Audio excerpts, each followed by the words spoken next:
नमस्कार दोस्तों, बात करते हैं टाटा स्टील के बारे में। शेयर में लगातार गिरावट देखी जा रही है और यहाँ पर पहले ये share higher high higher low बना रहा था, लेकिन अब जो है यहाँ पर कंटिन्यू ये लगातार पिछले आप 10 दिन की चार्ट देखें तो यहाँ पर सेलिंग पे कन्वर्ट हो रहा है। टाटा स्टील के अंदर मैं आपको इंपॉर्टेंट लेवल बताऊंगा कि किस लेवल को क्रॉस करने के बाद टाटा स्टील जो है वापस 200 के लेवल टच कर सकता है। साथ ही वो इंपॉर्टेंट लेवल कौन सा है जिसको तोड़ने के बाद टाटा स्टील आपको 150 140 रुपये के लेवल भी दिखा सकता है। लेकिन उससे पहले सब्सक्राइब नहीं किया है तो सब्सक्राइब कर ले, ताकि टाटा स्टील से जुड़ी हर लेटेस्ट अपडेट और स्टॉक मार्केट से जुड़ी हर न्यूज़ आप तक पहुंचाई जा सके। देखिए, सबसे पहले बात करते हैं कि टाटा स्टील में आपने देखा होगा कि बाइंग से ज़्यादा सेलिंग आ रही है। यहाँ पर आप देखें तो छोटी छोटी कुछ एक बड़ी ग्रीन कैंडल आई है वन डे टाइम फ्रेम पे, लेकिन सेलिंग बहुत ज़्यादा आ रही है, लगातार स्टॉक नीचे गिरता जा रहा है। अब यहाँ पर एमएससीडी को आप देखें, मैं दोनों चीज़ें डिस्कस करने वाला हूँ। एमएससीडी को आप देखें तो कंटिन्यू एमएससीडी यहाँ पर मैंने जो पिछले वीडियो में आपको बताया था जून महीने में कि अब यहाँ से स्टॉक में गिरावट आ सकती है,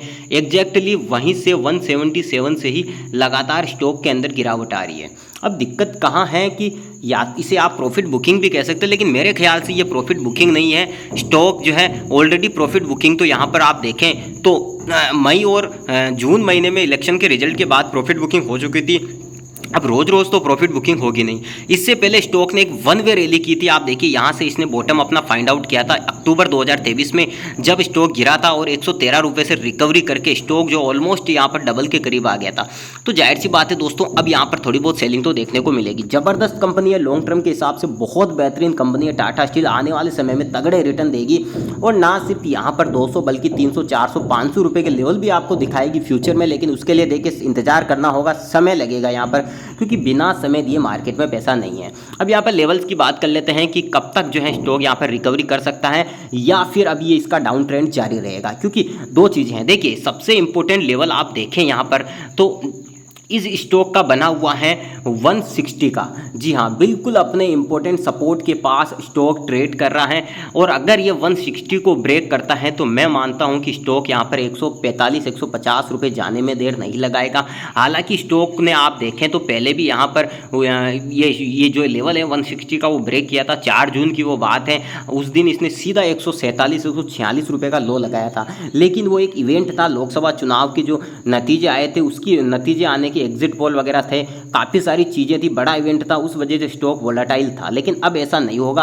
अगर 160 से यहाँ पर नीचे गया तो फिर 140 145 150 रुपये के आसपास ये मिलता हुआ दिख जाएगा। हालांकि देखिए, इलेक्शन के अंदर इसने लो लगाया और तुरंत रिकवरी भी कर ली, लेकिन ये फिर भी अपना न्यू हाई नहीं बना पाया। अब देखिए, यहाँ पर दो चीज़ें निकल कर आ रही है। अगर ये स्टॉक नीचे गया तो वहाँ पर एक बाइंग अपॉर्चुनिटी बनती है, बिल्कुल बनती है, क्योंकि मार्केट तो गिरेगा। मार्केट का काम है बढ़ना और चढ़ना, ये सारी चीज़ें चलती रहेगी, गिरना चढ़ना सारी चीज़ें चलती रहेगी। लेकिन यहाँ पर लॉन्ग टर्म से हिसाब से या शॉर्ट टर्म के हिसाब से अगर आप ये स्टॉक ऐड करना चाहें तो बिल्कुल कर सकते हैं अपनी एनालिसिस के साथ। जी हाँ, ध्यान रखें, आप अपनी एनालिसिस ज़रूर करें, मैं तो अपना सिर्फ आपको व्यू बता रहा हूँ। लेकिन देखिए, कब इस स्टॉक के अंदर जो है 200 300 400 रुपये के लेवल देखने को मिलेंगे। देखिए, फिलहाल तो यहाँ पर मार्केट डाउन ट्रेंड में है, ये स्टॉक भी डाउन ट्रेंड में है। तो सबसे पहले तो इसको एक लेवल फाइंड आउट करना होगा, उस लेवल को जो है इस स्टॉक को रेस्पेक्ट करके वहीं से बाउंस बैक लेना होगा। तो वो लेवल कौन सा होगा? वो लेवल यहाँ पर एग्जैक्टली 160 रुपये के आसपास वो लेवल यहाँ पर मुझे दिखाई दे रहा है। जैसे ही ये स्टॉक 160 रुपये के लेवल के आसपास पहुँचेगा, इसको तुरंत नेक्स्ट डे ही यहाँ पर पॉजिटिव ग्रीन कैंडल के अंदर वन डे टाइम फ्रेम पर क्लोजिंग देनी होगी, तभी ये शेयर जो है न्यू ऊंचाइयां छू सकता है।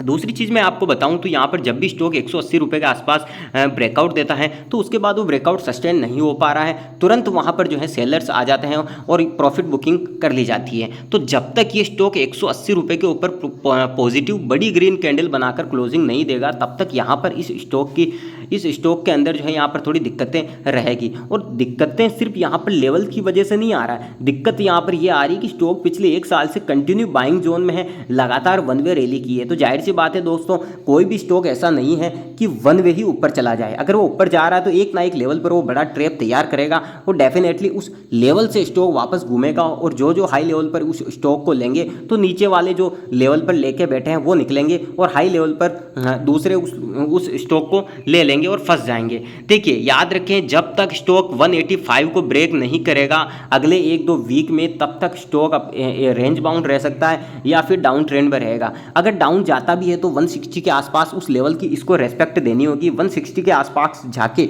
इसको सपोर्ट लेना होगा। 160 रुपये के आसपास जैसे सपोर्ट लेगा डेफिनेटली चांसेस है कि वहाँ से स्टॉक जो है बुलिश मूव में आ सकता है, लेकिन उसके लिए कंडीशन है कि मार्केट, ग्लोबल मार्केट का सेंटीमेंट यहाँ पर पॉजिटिव होना चाहिए। दूसरी चीज़, इंडियन मार्केट, बैंक निफ्टी और निफ्टी का जो मूव है वो भी यहाँ पर स्ट्रॉन्ग और पॉजिटिव रहना चाहिए। अगर जरा सी भी प्रॉफिट बुकिंग आती है दोनों इंडेक्स में और ग्लोबल मार्केट में तो डेफिनेटली ये स्टॉक आपको 140 145 रुपये के आसपास भी देखने को मिल जाएगा। लेकिन याद रखें कंपनी बहुत अच्छी है, लॉन्ग टर्म के हिसाब से डेफिनेटली शानदार कंपनी है।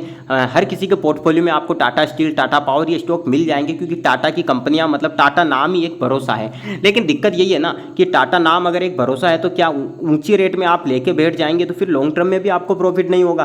तो ऐसे में आपको हमेशा हर स्टॉक का बॉटम फाइंड आउट करना होगा। याद रखें जब भी ये स्टॉक 160 रुपये से नीचे जाए तो आप लॉन्ग टर्म के लिए प्लान तो कर सकते हैं, लेकिन हमेशा बाई ऑन डिप के साथ खरीदे। किसी भी स्टॉक खरीदे तो 4 से 5 टुकड़ों में उस स्टॉक को खरीदे, ताकि जब भी लॉन्ग टर्म में आपको यहाँ पर मौका मिले, जब भी स्टॉक गिर जाए। अब फॉर एग्जांपल मान लीजिए कि टाटा स्टील 160 रुपये से नीचे है, सपोज कीजिए 150 रुपये में है और आपने एक ही बार में सारे स्टॉक खरीद लिए। अब आपके पास पैसा नहीं बचा है और एवरेज भी नहीं कर पाएंगे, तो ऐसे में अगर वो स्टॉक 120 रुपये चला गया तो फिर आप एवरेज कैसे करेंगे। लेकिन मान लीजिए आपने सिर्फ एक बार एक टुकड़ा ही खरीदा है, अब 4 बार में आपको स्टॉक और लेना है तो आसानी से आप 120 रुपये पर और ले सकते हैं। तो इससे क्या होगा कि बाई ऑन डिप के साथ आप जाएंगे तो आपको काफ़ी बेनिफिट होगा, काफ़ी अच्छा आपका पोर्टफोलियो रहेगा। तो याद रखें 160 रुपये से नीचे नहीं जाना चाहिए और यहाँ पर 160 रुपये के आसपास से मुझे लगता है एक बाइंग आनी चाहिए इस स्टॉक में, क्योंकि पहली पुरानी रैली आप देखें, पिछला चार्ट अगर आप देखें, यहाँ पर मैं थोड़ा MACD हाइड कर देता हूँ, पिछला चार्ट अगर आप देखें तो बार बार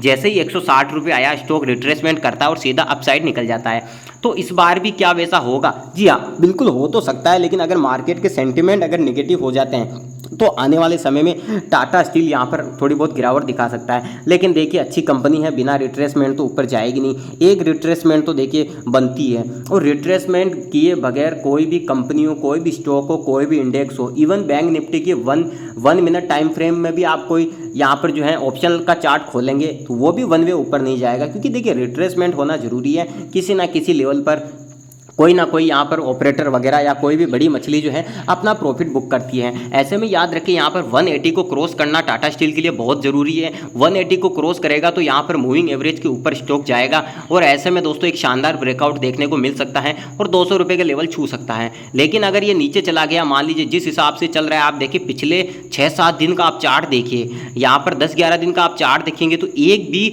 ग्रीन कैंडल नहीं है 1 डे टाइम फ्रेम में, यानी कि लगातार इस स्टॉक के अंदर सेलिंग आ रही है। और आज का आप देखें तो बिल्कुल साइडवे जैसे रहा ये स्टॉक, ना ज़्यादा गिरा ना ज़्यादा बढ़ा। ऐसे में मुझे लगता है कि अब जो है एक ग्रीन कैंडल यहाँ पर 1 डे टाइम फ्रेम पे आनी चाहिए। अगर ये रिट्रेसमेंट है तो मुझे लगता है नेक्स्ट वीक से इस स्टॉक के अंदर बाइंग आनी चाहिए। अदरवाइज अगर 160 रुपये के लेवल के आसपास जाता है तो वहाँ से भी बाइंग आनी चाहिए, उस लेवल को रेस्पेक्ट इस स्टॉक को देनी चाहिए। 160 रुपये के लेवल को अगर ये स्टॉक रेस्पेक्ट नहीं दे पाता है तो डेफिनेटली 140 145 रुपये के लेवल भी बहुत जल्दी देखने को मिल जाएंगे। लेकिन ध्यान रहे दोस्तों, ये एनालिसिस आपकी अपनी होनी चाहिए, आपकी खुद की एनालिसिस होनी चाहिए, क्योंकि मैं तो सिर्फ अपना व्यू रख रहा हूँ। खरीदना आपको है, पैसा आपका है, रिस्क आपका और रिवार्ड भी आपका है, याद रखिए इस चीज़ को। दूसरी चीज़ अगर मैं बताऊं यहाँ पर, तो पिछले अगर कुछ महीनों का चार्ट आप देखेंगे तो जब जब भी सेलिंग आई है तब तक तुरंत बाइंग भी आ गई है। आप पिछला चार्ट देख लीजिए, बार बार इसने higher high higher low higher high higher low create किया है, लेकिन इस बार इसने हायर लोअर लो और लोअर हाई बना के दोबारा से लोअर लो में फॉर्मेशन में ये शेयर परफॉर्म कर रहा है। तो अब यहाँ पर मुझे लगता है कि लोअर हाई यहाँ पर एक बनना चाहिए। अब वो लोअर हाई को तोड़कर ये स्टॉक यहाँ पर कन्वर्ट अगर हो जाता है हायर हाई हायर लो के अंदर तो डेफिनेटली एक बाइंग आनी चाहिए, क्योंकि पिछला चार्ट आप देखेंगे तो जब जब भी बाइंग आई थोड़ी सी सेलिंग आके एज ए रिट्रेसमेंट थोड़ी सेलिंग आई और तुरंत ये स्टॉक वापस ऊपर उठ गया।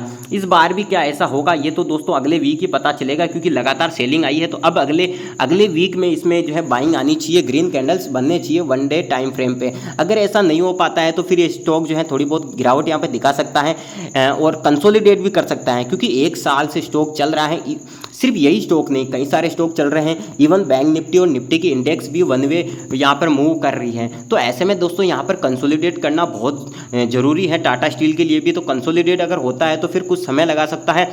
अगर यहाँ से बाइंग नहीं आई तो फिर 160 रुपये के आसपास से तो बाइंग आना बहुत ज़्यादा ज़रूरी है, क्योंकि पिछले 10-11 दिन में लगातार यहाँ पर रेड में क्लोज हुआ है Tata steel end of the day.